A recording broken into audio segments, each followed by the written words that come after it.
My name is Gary Butterfield. My name is Kay Ross.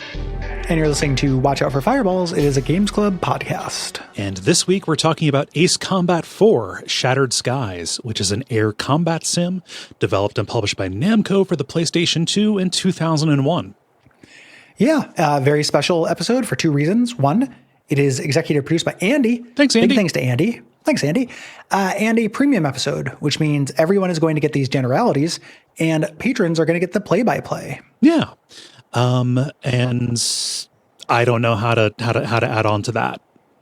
No need. No need. It's our first real flight sim. Yeah. We did Star Fox, which is a rail shooter. Yes. Which plays pretty differently. This is our first dog fighting sim. Like flight sim is a tricky word because that also you get like Microsoft Flight Simulator and stuff. Yeah. There's a lot more arcadey than that. Perfectly level flying is the ultimate challenge. Yes. Yeah. No, this is a dogfighting game. So this is our first like X-Wing or Wing Commander, like kind of. And I've never played an Ace Combat game before, so it's interesting to see what it is. Yeah, this is a series that has a reputation that I think doesn't do it any favors. Yeah. And what I mean by that is that this has a reputation for being exceedingly like lore heavy anime Gundam stuff. And that may be true in the grand scheme of things. Yeah. My expectations were improperly set for this, that it was going to be a much bigger proportion of it. It's mostly just like a flying game. Yeah. The story's pretty straightforward in this game. Yeah. You fly and you shoot. You do long, languid passes on things. A lot of circling back around. Yeah, it's tons of circling back around. It's like trying to find a parking spot. Yeah. Yeah. You circle. It's kind of circle the game. I don't have really strong feelings about it. We haven't really talked about our experiences with this outside of things. I don't have strong feelings on this game. It passed the time just fine enough. Yeah. I had a reasonable amount of fun with it. It was fine. I was expecting something, mechanically, it does the job just fine. Yeah. Like pretty well. I was expecting something in terms of story and kind of setup to be like a lot more outlandish than this is, again, by that reputation. Were you hoping for it to be more outlandish? You're No. The way that you're talking sounds like it was a negative surprise to find out. No. Well, I mean, it would have been, I probably would have liked it less because I don't like that kind of stuff. I don't like over the top anime nonsense. Yeah. So probably not. I was just surprised. Yeah. Not disappointed. It just kind of, I'm kind of in the K-hole where it's like, and not the cool drug one. You really should have thought of that when you picked your new name. Hey, come on. I can't say it now. The X-Men Legends 2, like I feel nothing. Yeah. Like I don't have strong feelings about it. Yeah. It's been a minute since I've just kind of been like, oh yeah, okay. Yeah, there was like a video game. Workman-like. This passed the assignment, right? I had a perfectly good time with it. It didn't last too long. I felt it was kind of perfectly difficult. I found just kind of really went down smooth. And the only thing that I really felt strongly was, man, there are other flight sims that are like closer to the level of either like arcadiness or simminess that I would like. So like for arcade ones, it's really hard to beat Crimson Skies. And then for like, sims where you're trying to manage the actual, vessel that you're in, like X-Wing or TIE Fighter, like that was my first kind of flight sim, seriously. So I was playing this and thinking like, man, I wish I could match speed. Or like, man, I wish I could like reprioritize weapons over, over like defense or something like that.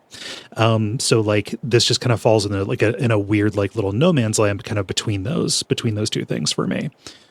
Yeah. It's kind of Goldilocks in that respect, maybe like a derogatory Goldilocks. Yeah. I think for me, like I had played, a decent amount of Wing Commander and X-Wing and stuff. Mm-hmm. I think this is maybe just me realizing this is not going to be my genre. Yeah. As a thing, I think that my version of this has to go even further into the Star Fox pilot wings zone. Because again, it just feels like making passes, like long, languid passes towards things. There's something about the structure of a dogfight that it's odd to me that it has been a video game concern for as long as it is, when it is such a like hurry up and wait kind of mission structure. Yeah. Like if you miss a bombing run, it's kind of uniquely unexciting in games to just make a wide enough turn to turn back around and try it again. Right? Like that's not very video gamey. That's not exciting. Yeah. It's fine. It's fine, but it's not, I don't know what draws you into this, I guess. Is what I would say. So thus my feeling nothing for it. Like it wasn't like pulling teeth, but I just like, I wasn't thinking about what would make it better. I don't want to play the rest of the series. Didn't hate it, but it just, not terrible, not great. Yeah. I'm curious what your reaction to like Rogue Squadron would be, because that is a little bit closer to the Star Fox, kind of deal. It is like, you're flying fantasy craft. So like turning around is much easier, and it is much more about like not getting outmaneuvered while you are trying to take somebody down. Right. So I don't know. That just my experience with the genre, just trying to find like what would be the version of this that would like speak to and satisfy both of us. The thing against Rogue Squadron is Star Wars. Yeah. Yeah. I think that I'm probably good. I don't know if this is the kind of arcade action game that's ever going to like really speak to me. As a thing. Like it reminds me a little bit of when we did Burnout Paradise. Yeah. And Driver in short succession, as we hadn't really done a lot of racing games. And there is a version of that I really want. Like racing makes sense to me. Adding the Z-axis to it and adding the capability to bypass again, to do a pass, like to miss the thing and have to turn around. It might be for me just like a not fatal flaw, but just kind of like a flaw that makes it, not worth saving. I could eat that, that potato with a little bit more salt on it than I want. I'd like it more if there was less salt on it. But I'm full. Yeah. I could also just, makes sense. Starving kids, but I don't want the potato. Yeah. I'll go eat these other things instead. Let's get into it. You play as Mobius 1, a fighter jet pilot who is part of kind of this resistance coalition, the ISAF. You're fighting to resist the invasion and occupation of your continent by the tyrannical forces of Erusia. Yes. And the story plays out across 18 missions. During the mission, you're just doing arcade plane combat. Yes. There. As we mentioned, this is the first one we've done similar to this. It is not a crunchy air sim. No. It is, and it's not quite Star Fox, again, in the middle. No matter what plane you're in, you can perform what maneuvers you want to perform. Yeah. Ammo is rarely a concern. Sometimes missiles are there, but you get tons of them. And whatever your ordnance is, your plane is loaded for bear. And this is the first game in the series to introduce the return line. Because if you like doing passes, you will love going back to the beginning of the mission to refuel and everything. And not refuel, but get more missiles. You can just go stock up. If you run out. So it's not, there's no scarcity element to it. No, the only trade-off for that is time, because every mission does have a timer on it to a degree, flying across the map to the return line and then coming back will sacrifice your maximum score because you're not spending that time going out and killing stuff. Yeah, there's a score element to this that I did not engage with. By which I mean I just wanted to pass the mission. I think this game is probably, given its length and its the time it came out, probably intended to be something you replay over and over for better scores and to unlock and try different planes and stuff. I couldn't be tempted into that. Yeah. Really. I felt like passing mostly with C's and B's, I was able to afford whatever plane I wanted. Yeah. And that's on top of the plane. It being hard to become covetous of a plane in this, like that, that can come up more. We'll talk about the economy stuff. Yeah. Yeah. But yeah, I'm not super jazzed about planes. I don't know, like vehicles. Yeah. It's just like none of my business. I walk. I'm a ground unit. I'm only barely more into cars than you. I love running into these things where like, I have people who know me and know that I'm like a fucking dork. And they'll be like, oh, you've got to know about X, Y, or Z. Like my niece like texted me about like a coin, like, hey, is this coin valuable? And I just responded, wrong kind of nerd. Yeah. Yeah. Is this coin valuable? Yeah. Did you fight her? You just like responded back a middle finger emoji. Like, fuck you say to me, niece? It's wrong kind of nerd moment. Yeah. Once the names of things are primarily letters and numbers. Yeah. I check out really fast. From amps to planes to cars, like to guns. Once it's just kind of, once it becomes the M and then three numbers together, my brain can't hold on to it. Yeah. I do not remember the name of any of these planes. I remember a couple because they are technically real, at least modeled after real craft. But yeah. So our first game brought to you by Lockheed Martin. Kind of like almost literally. Yeah. It's more, it's more the Japanese arms industry. Yes. Where you get all the stuff ethical from. one. Yeah. Okay. You mean the good one? Yeah. Not the American one. Yeah. It's the one that it's cool to like. No. So talking about combat, like I never got much use out of the machine guns that fire directly in front of you. They're pretty limited use, particularly because like you're not aiming directly. So you kind of have the most control over your up and down. Direct left and right kind of aiming is really slow because you're using the rudder on that. If you're trying to do the roll and pitch, which is the primary way that you turn, it's just very difficult to be precise. Did you have that experience where the machine gun was just kind of like nice to have, like a button to feel like I'm doing something? Yeah, I used it when I wasn't doing other stuff. Yeah. Basically.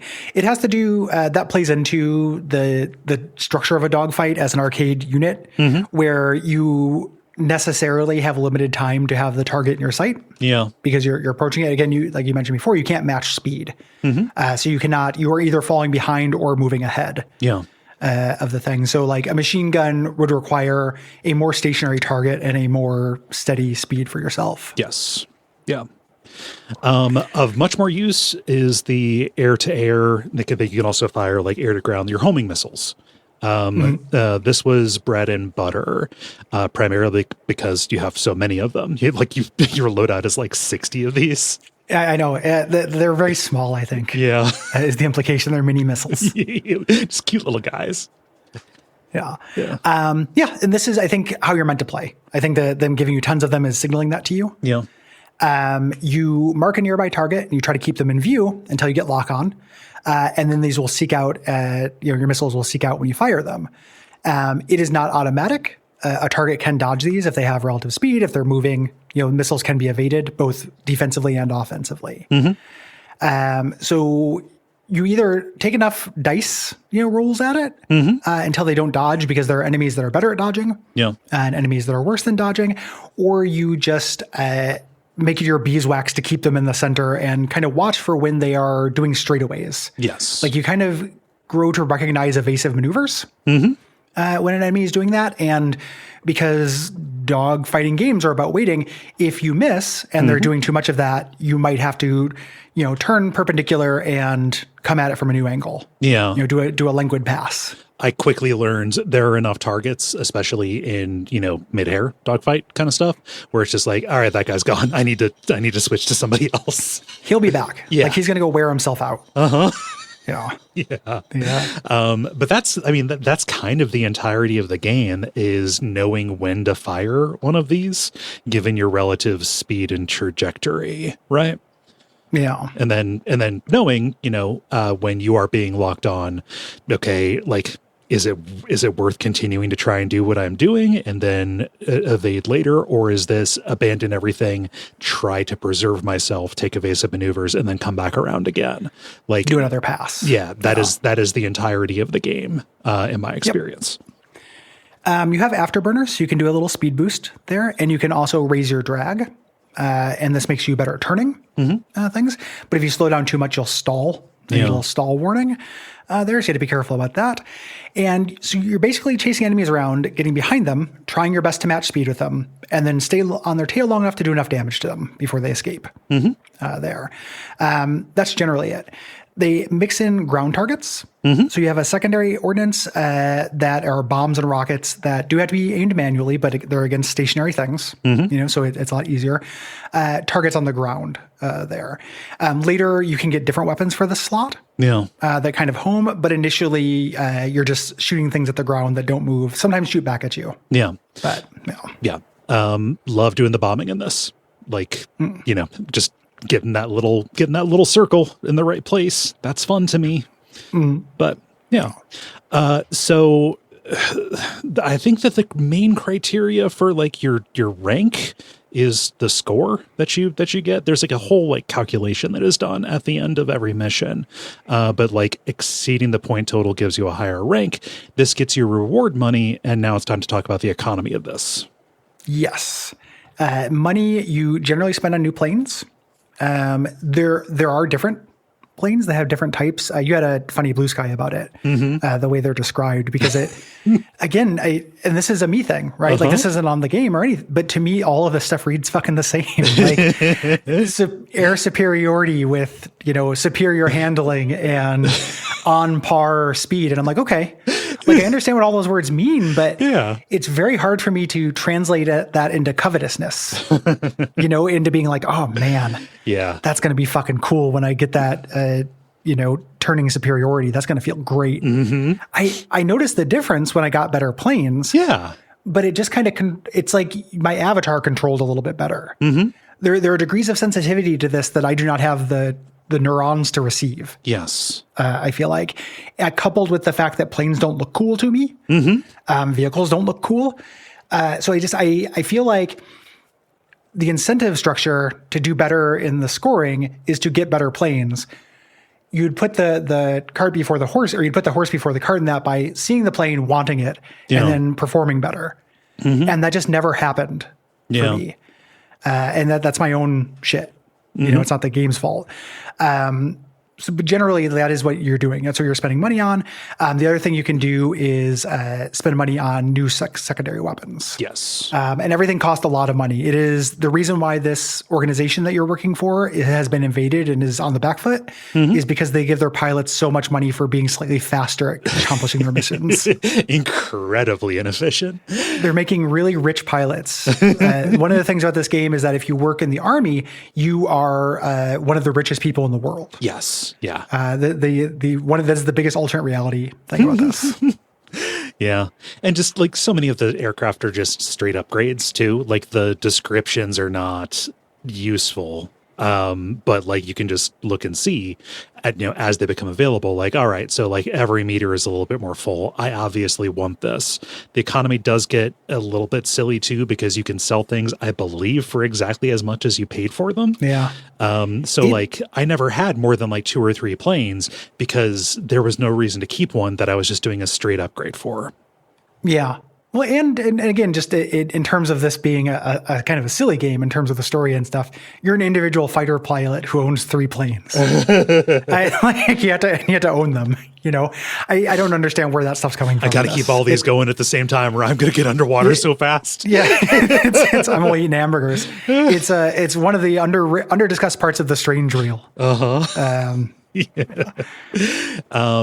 yeah, you're replaying missions. And also that makes the rank thing weird too, because like if you go New Game Plus and come back and do an earlier mission, well, you just have a better plane, so you can do more and score better. So I think so like it kind of makes the rank on a New Game Plus not matter as much. I literally think it's just so you can gain enough money over enough plays that you can afford better planes to do earlier missions with. It makes it kind of a grind, right? Like it makes it time to win. Yeah. You can't, the top score you can get on the early missions is a little bit capped by the planes you have available when you first play it. Yeah. They want you to play through it over and over, almost like a Diablo, as you just get increasingly, master these missions and do better with better stuff. Like you're getting better, your plane's getting a lot better to make the number go up. Yeah. To collect them all. That is the sub game of this. That is the meta game of this that you participate in, or you can participate in after playing the base game. Yeah. Every mission starts with a briefing and a 3D map of what to expect. Then you select your loadout and deploy. Some missions have designated targets, like, hey, take out these 5 cannons or whatever. But the majority of them are score attacks, where you have to pass a score threshold in order to succeed. I found the reliance on this to be a little bit monotonous. Yeah, there are a lot of missions in this, and not every one of them introduces a sufficiently new idea, I think. Yeah. Another aspect of this that I think is strange that I don't see in the notes is your wingman. When you go into these, you have a crew. Yeah. Almost always. That is, was I missing something, or is that more integrated than I thought? What it felt like was I got radio chatter. Yeah. But it wasn't, and again, I'm coming at this from Star Fox, which is a game for me at 13, right? Like, right. I don't have a lot of experience with this genre. Is people needing me to get bogeys off their ass, and every once in a while somebody would say something like, I need somebody to sanitize my tailpipe or something dreadfully horny. My exhaust pipe needs sanitation. Or I need somebody to delouse my 6, just really, really horny, horrible things to say. Delouse my 6. Jesus Christ, Gary. There's something almost literally like that. I think there's sanitize my 6 or sanitize my exhaust. But they were nowhere near what I was doing. The nature of the map and my perspective being locked in behind me, I'm pretty focused on this one guy or this one target I'm trying to kill. I don't know what's going on with that stuff. They would talk like they were helping me and needed help. It didn't come up. It just kind of felt like feedback for when an enemy was vaguely on me or had a target lock.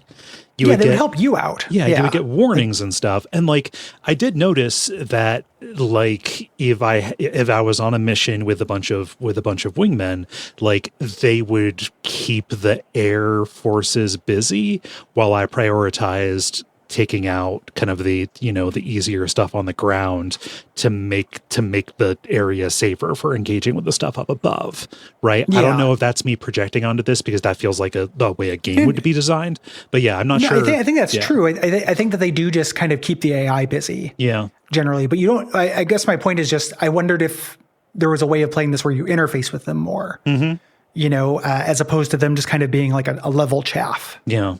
Kind of thing.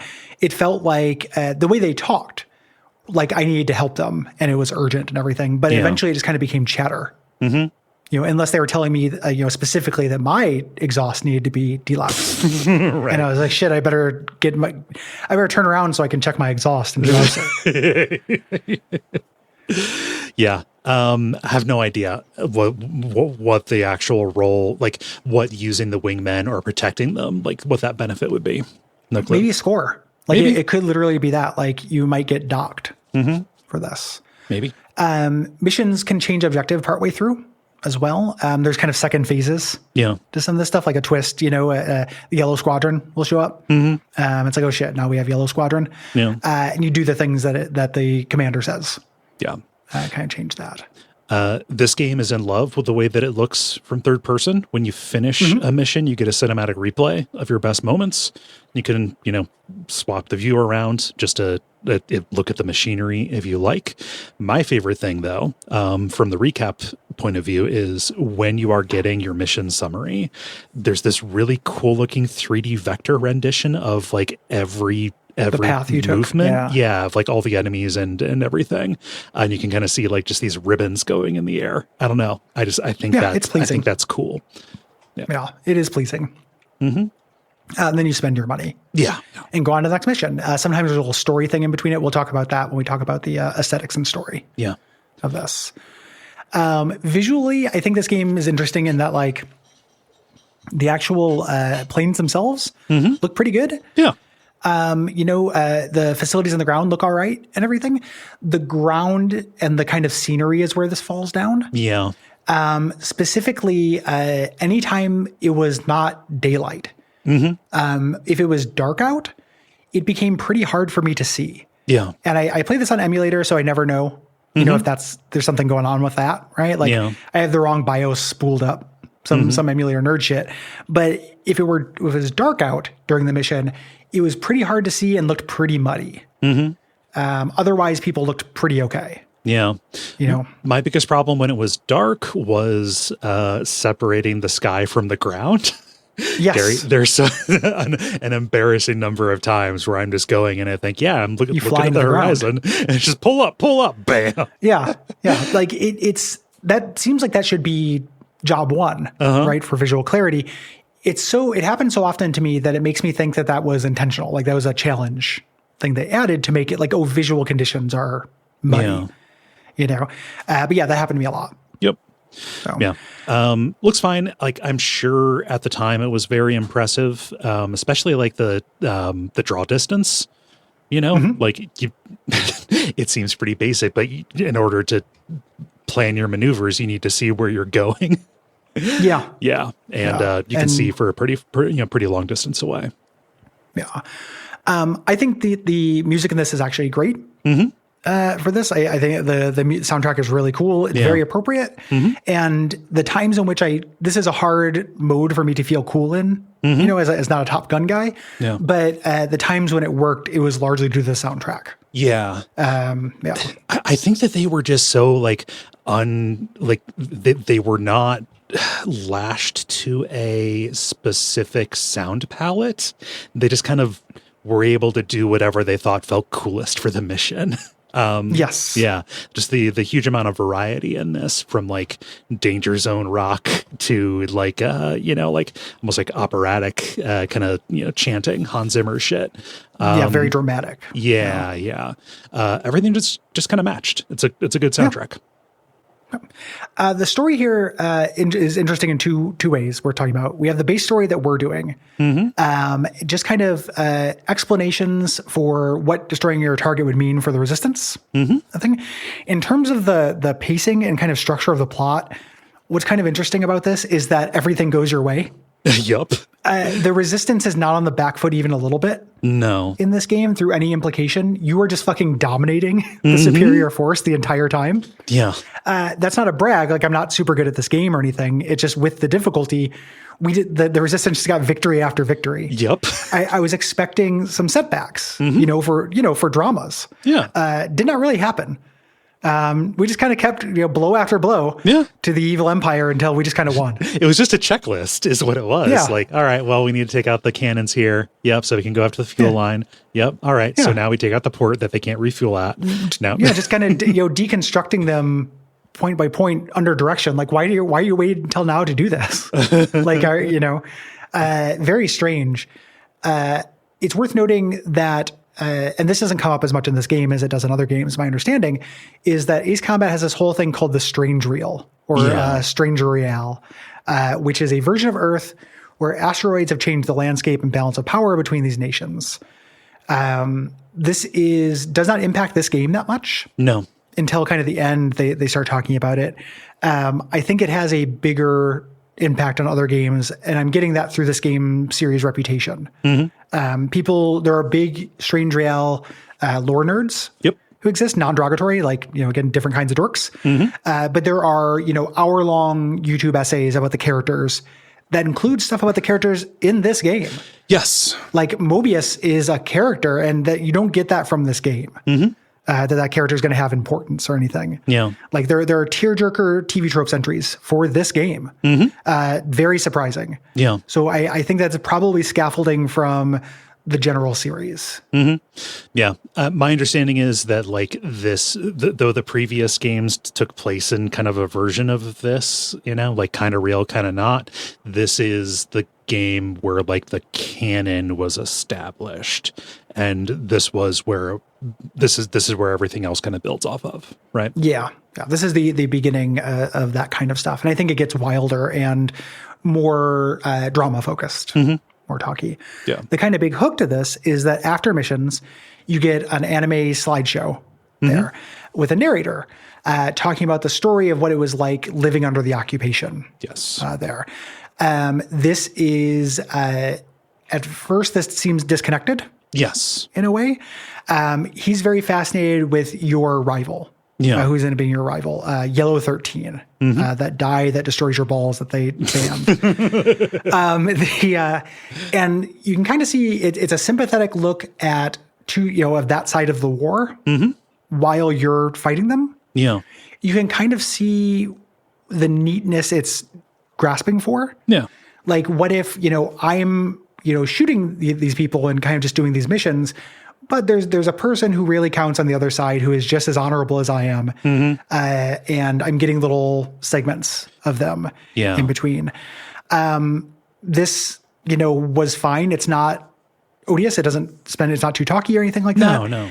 It engages in some tropes I don't give a shit about. Like, we started talking about how Yellow 13 was just looking for a worthy rival. Yeah. It was suicide by fighter pilot because he's so good. He just needs to find somebody who's as good as he is. Yeah. To die a satisfying death. That miss me with that in 100 times out of 100. Like, that's crazy. That sucks.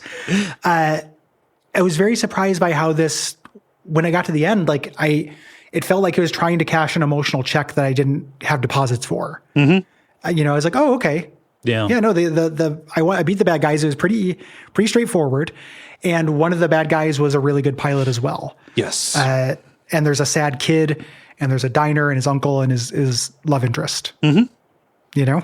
It's trying to make a kind of boots on the ground perspective of this in a way that felt to me that it swerved too hard into those tropes of like, I admire Yellow 13 so much, he just needs a worthy rival. Whereas I wanted to see, this fucking sucks living under this occupation. Yes. You are fixing it. Yeah. Or you're doing a lot of damage without knowing it. This is what war is like for real people.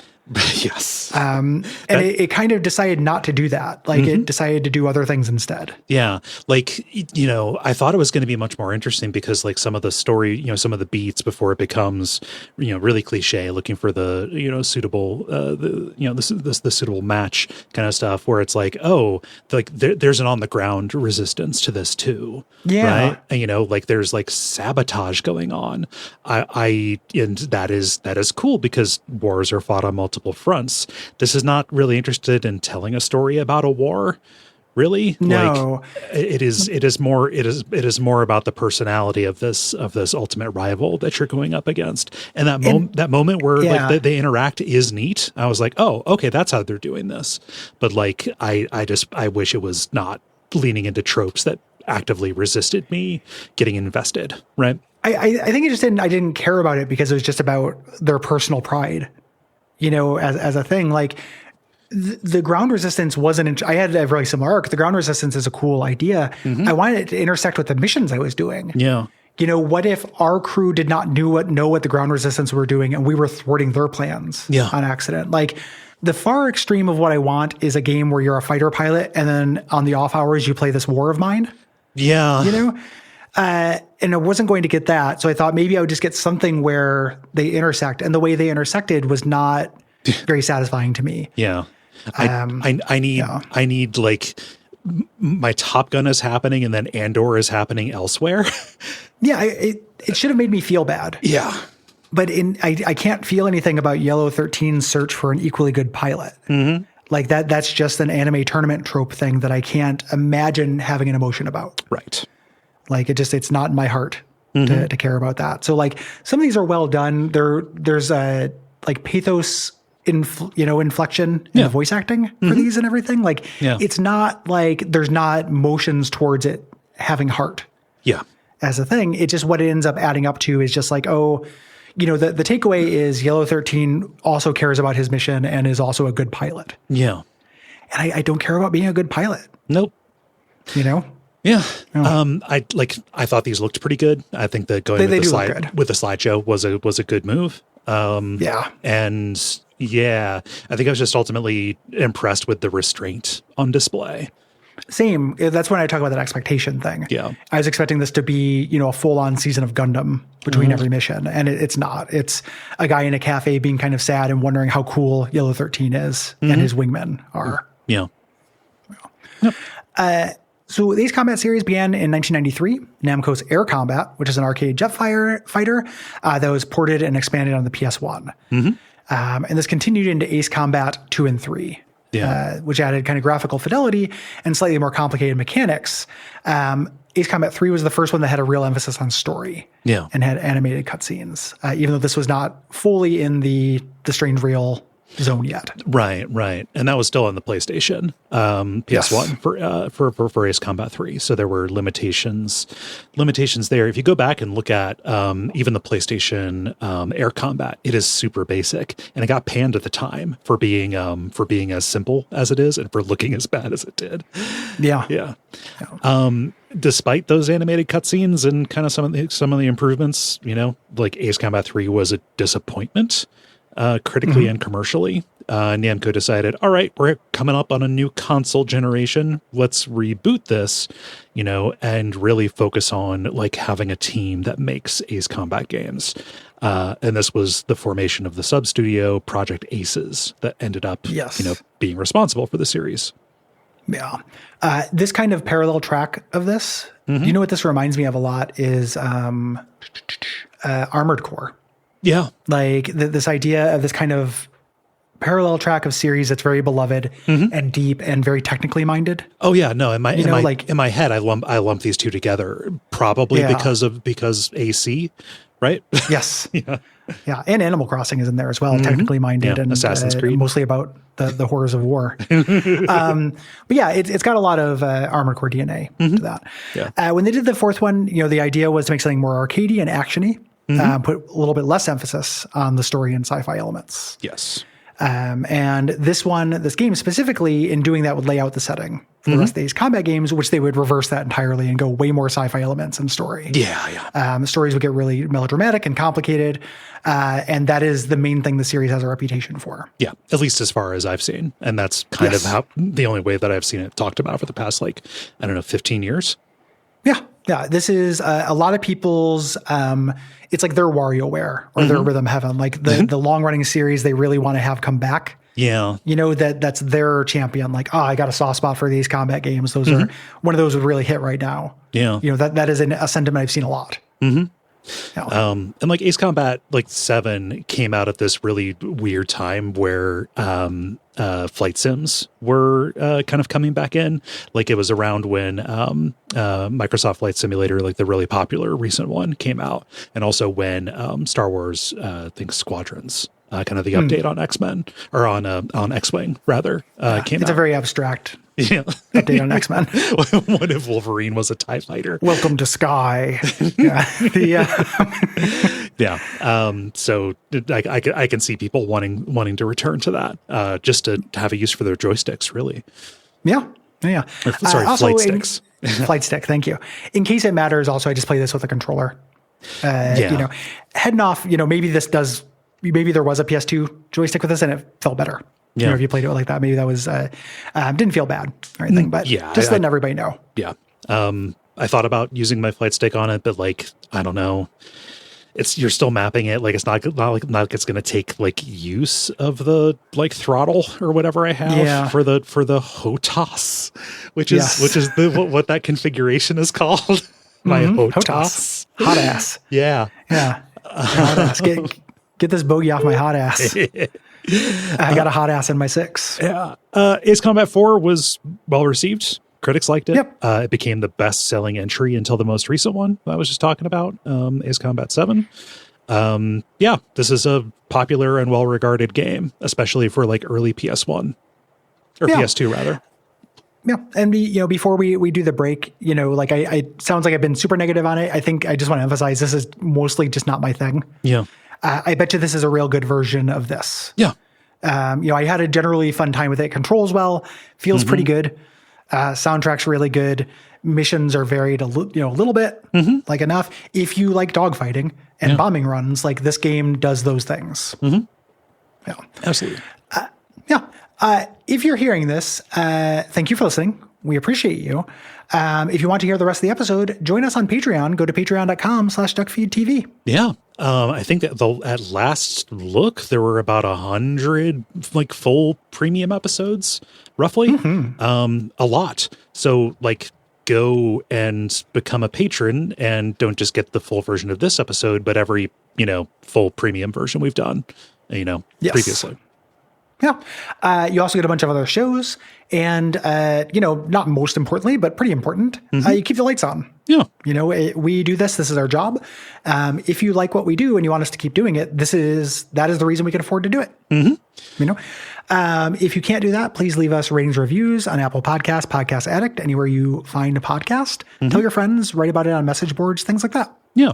If you have thoughts about June's games, which are The Last Door Season 2, Command and Conquer, Red Alert 2, Yuri's Revenge, and what's the premium one for that month, Gary? The premium episode is Lost Kingdoms. Lost Kingdoms for the GameCube. Interesting month. Yeah. Yeah. Yuri's Revenge, if you haven't looked at Yuri for a little bit, he's kind of like a 2000s FMV. He looks like a bassist or David Aruni. Oh, yeah. If you remember that guy, he looks just like David Aruni. Like every time they show him and he does his little villain speech, I'm expecting him to talk about like the physiognomy of the female skull and like shit like that. Get out his calipers. Yeah. But the deadline for that is June the 15th at duckfeed.tv/contact. Yeah. Next week, we'll be doing our dispatch and announcing what's going on for July. Yeah. And that's going to be it. Join us in thanking our producer, Gwen. Thank you, Gwen. And we'll see you next week with the dispatch.